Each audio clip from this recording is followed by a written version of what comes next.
प्यारे बच्चों, आज हम करेंगे 6th क्लास की गृह विज्ञान का तीसरा पाठ, हमारा भोजन। तो हमें भोजन की आवश्यकता क्यों होती है? हमें जीवित रहने के लिए, अपने शरीर की वृद्धि के लिए, और या हमारे शरीर के अंदर जो भी टूट फूट हो जाती है उसकी मरम्मत के लिए हमें भोजन की आवश्यकता होती है। तो भोजन जो है वो हमारे शरीर में ईंधन की भांति जलकर ताप उत्पन्न करता है। यही ताप शरीर की गर्मी को बनाए रखता है। हम सांस लेते हैं, चलते हैं, फिरते हैं, काम करते हैं। जो भी हम काम करते हैं हमें भोजन से ही शक्ति मिलती है। भूखे पेट तो हमें शक्ति भी नहीं मिलती, हम कोई भी काम करने में समर्थ नहीं होते हैं।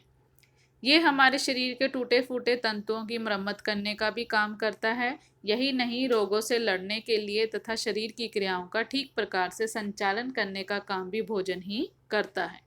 इस प्रकार काम करने की शक्ति, शरीर वृद्धि, शरीर रक्षा और शारीरिक क्रियाओं के संचालन के लिए भोजन जरूरी ही नहीं बल्कि अनिवार्य भी है। ऐसी स्थिति में भोजन के विषय में ज़्यादा से ज़्यादा जानकारी रखना हमारे लिए बहुत महत्वपूर्ण है और इस जानकारी के आधार पर ही हम अपने आप को स्वस्थ रख सकते हैं। जो भोजन हम खाएं वो ऐसा होना चाहिए जिससे भोजन शरीर को पोषक तत्वों की भी प्राप्ति हो और हमारी शक्ति भी बनी रहे और हम रोगों से बचे रहें। तो भोजन के तत्वों के बारे में बताया गया है कि जो भी भोजन के देखो तत्व हैं, प्रोटीन है, वसा है, कार्बोज है, विटामिन्स हैं, तो ये हमें खाने के द्वारा ही मिलते हैं। जैसे हम दूध या दूध से बने पदार्थ खाते हैं तो हमारे शरीर में नए तंतुओं का निर्माण होता है। अनाज है, आलू है, शकरकंदी है, वसा है, इनसे खाने से ये हमें काम करने की शक्ति देते हैं। और अपने दांतों और हड्डियों को मजबूत रखने के लिए हमें सब्जियों और फलों की आवश्यकता होती है।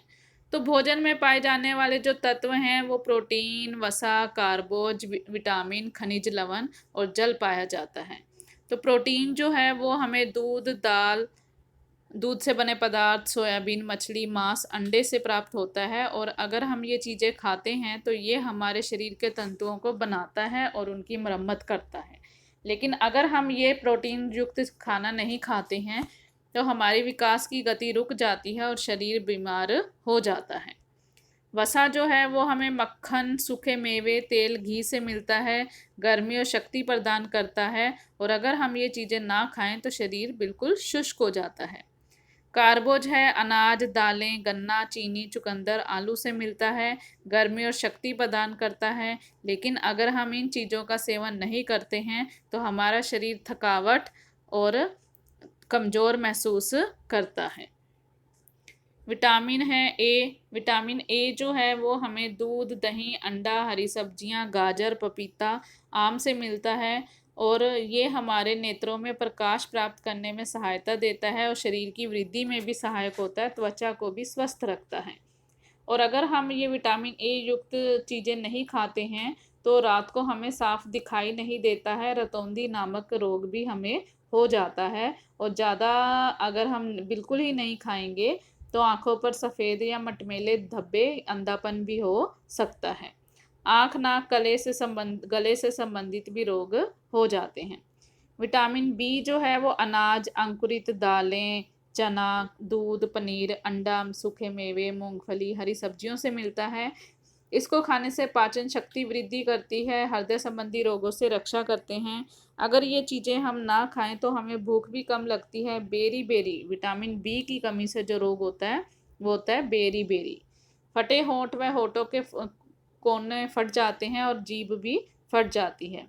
विटामिन सी है टमाटर, आंवला, अंकुरित अनाज व दालों से मिलता है। मसूड़ों को स्वस्थ रखता है, दांतों का विकास करता है। और विटामिन सी की कमी से स्कर्वी नामक रोग हो जाता है। घाव का, और अगर कोई भी जख्म हो जाता है तो वो घाव भी देर से भरता है। विटामिन डी जो है वो हमें सूरज की किरणों से मिलता है, मछली के तेल से मिलता है, दूध और अंडे के पीले भाग से मिलता है। और जो मांसाहारी हैं उनको पता है जिगर क्या होता है, तो जिगर से भी विटामिन डी मिलता है। इसको खाने से दांतों और हड्डियां मजबूत होती हैं। चूना व फास्फोरस को शरीर में शोषण करने में सहायक होते हैं। और अगर विटामिन डी की कमी हो जाती है तो बच्चों में रिकेटस नामक का रोग हो जाता है और स्त्रियों में मृदुलास्थि नामक रोग हो जाता है। खनिज लवण, कैल्शियम अथवा चूना, ये हमें दूध, दही, हरी सब्जियों, मछली, सेब से मिलता है। दांतों व हड्डियों के निर्माण में सहायक होता है।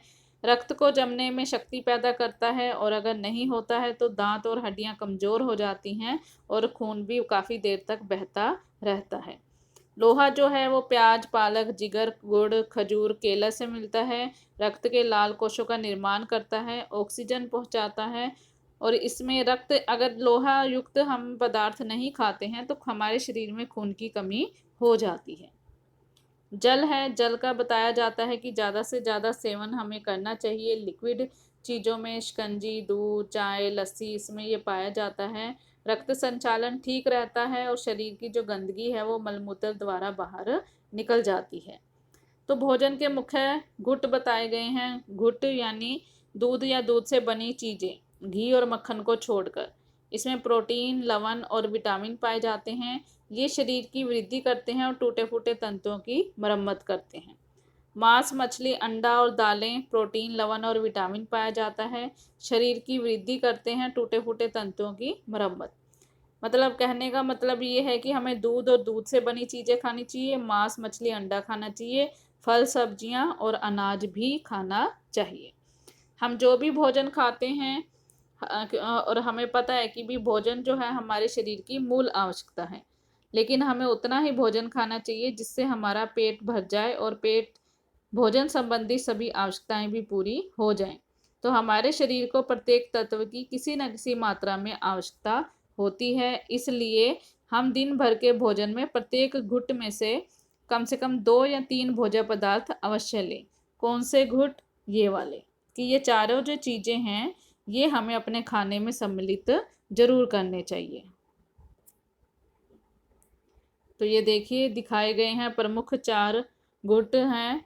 दूध और दूध से बनी चीज़ें, मांस, मछली, अंडा और दालें, फल व सब्जियां और अनाज।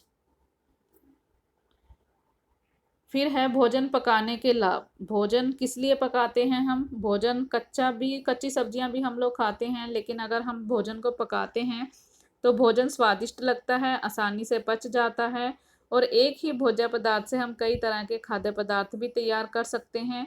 गर्मी के कारण रोग के कीटाणु नष्ट हो जाते हैं। भोजन को अगर हम पकाते हैं तो काफ़ी लंबे समय तक सुरक्षित रख सकते हैं, और भोजन देखने में भी आकर्षक लगता है। तो कुछ विधियां बताई गई हैं कि भी भोजन को पकाने की कौन कौन सी विधियां हैं। उबालना, धीमी आंच पर पकाना, भाप से पकाना, तलना, भूनना और सेकना।